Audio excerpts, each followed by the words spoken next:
रात के तकरीबन 2 बज रहे थे, तभी प्यास के कारण हर्षित की नींद खुली। वो आंखें मलता हुआ बेड से उतरा और पानी पीने के लिए अपने किचन की तरफ बढ़ा।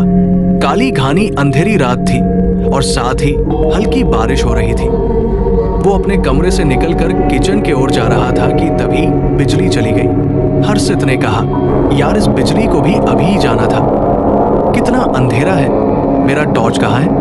इतना कहकर उसने टॉर्च ढूंढा और पानी पीने के लिए वापस किचन की ओर बढ़ा। मगर वो नहीं जानता था कि आज वो ऐसा कुछ देखने वाला है जो उसके रोंगटे खड़े करने वाला था। हर्षित ने पानी पिया और उसके बाद ग्लास वही टेबल पर रखकर वो अपने कमरे की तरफ जा रहा था कि तभी उसने देखा कि फर्श पर कुछ खून की बूंदें गिरी हुई हैं। ये देख वो 2 मिनट सोच में पड़ गया। उसे लगा कि ये उसकी बेटी का ड्राइंग कलर होगा, इसलिए वो उसे इग्नोर करके अपने कमरे की ओर जाने लगा।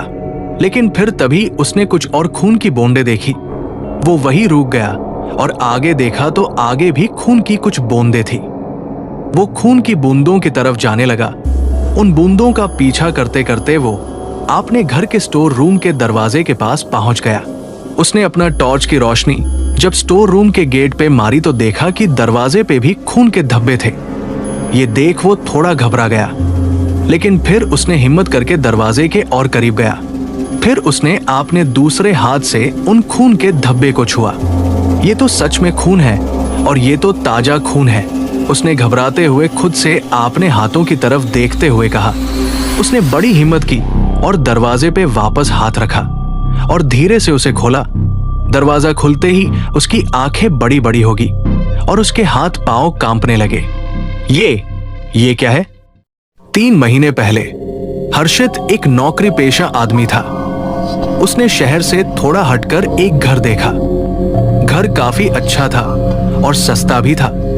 उसने घर के मालिक से पूछा, आप इतने अच्छे घर को इतने कम दाम में क्यों बेच रहे हो? तो उसे घर के मालिक ने कहा, मैं बाहर रहता हूं और ये घर शहर से थोड़ा दूर है, जिसके कारण कोई इसे लेना नहीं चाहता और मैं अब बाहर सेटल हो चुका हूं। हर्षित ने यह सुनकर फौरन घर फाइनल कर लिया। वो बहुत खुश था। उसने घर जाकर अपनी पत्नी को यह खुशखबरी सुनाई और कुछ ही दिनों बाद उसने वो घर खरीद लिया और कुछ दिनों बाद घर का काम पूरा हो गया और हर्षित भी वहां शिफ्ट हो गया। रात का सन्नाटा, बाहर हल्की बारिश की टिप टिप सुनाई दे रही थी। हर्षित की बेटी नेहा अपने कमरे में बैठकर पढ़ाई कर रही थी। अचानक बारिश तेज हो गई। खिड़की पर पानी की बूंदें जोर से टकराने लगी। अचानक उसे याद आया, ओह, मेरी स्कूल ड्रेस छत पर सूख रही है। वो बिना समय गवाए दौड़ी, लेकिन तब तक बारिश इतनी तेज हो चुकी थी कि उसकी ड्रेस पूरी तरह भीग गई थी। वो उसे तुरंत स्टोर रूम में ले आई, हुक पर टांगा और पंखा चला दिया। फिर गीले पैरों के निशान छोड़ते हुए वापस अपने कमरे में आकर पढ़ाई करने लगी। लेकिन कुछ मिनट बाद कमरे का माहौल बदलने लगा। हवा ठंडी होने लगी और एक अजीब सी गंध महसूस होने लगी। नेहा ने किताब से नजर उठाई और उसका दिल थम गया। दरवाजे पर एक बच्ची खड़ी थी। लंबे गीले काले बाल, चेहरे पर पानी की बूंदें, मैले कुचैले कपड़े और इतने लंबे नाखून कि जैसे किसी दीवार को नोचने के लिए बने हों। वो बिना पलक झपकाए नेहा को घूर रही थी। फिर एक ठंडी, रोंगटे खड़ी कर देने वाली आवाज गूंजी, तुमने उस कमरे का पंखा क्यों चालू छोड़ दिया है? क्या सिर्फ तुम्हें ही ठंड लगती है? जाकर पंखा बंद करो। नेहा के हाथों से पेन गिर पड़ा। उसका शरीर जैसे पत्थर का हो गया। सांसें तेज हो गई। दिल की धड़कन कानों में सुनाई देने लगी। नेहा के हाथों से पेन गिर पड़ा। उसका शरीर जैसे पत्थर का हो गया। सांसें तेज हो गई। दिल की धड़कन कानों में सुनाई देने लगी। वो दौड़कर अपने मम्मी पापा के कमरे में चली जाती है। नेहा की सांसें थोड़ी धीमी हुई और कांपते हुए उसने अपनी मम्मी पापा को सब कुछ बता दिया। बेटा, शायद तुमने कोई बुरा सपना देखा है। आओ, हमारे पास सो जाओ, यहां कुछ नहीं है। लेकिन नेहा की नजर अब भी कमरे के अंधेरे कोने में टिकी हुई थी, जहां किसी की धीमी सी सांस लेने की आवाज आ रही थी।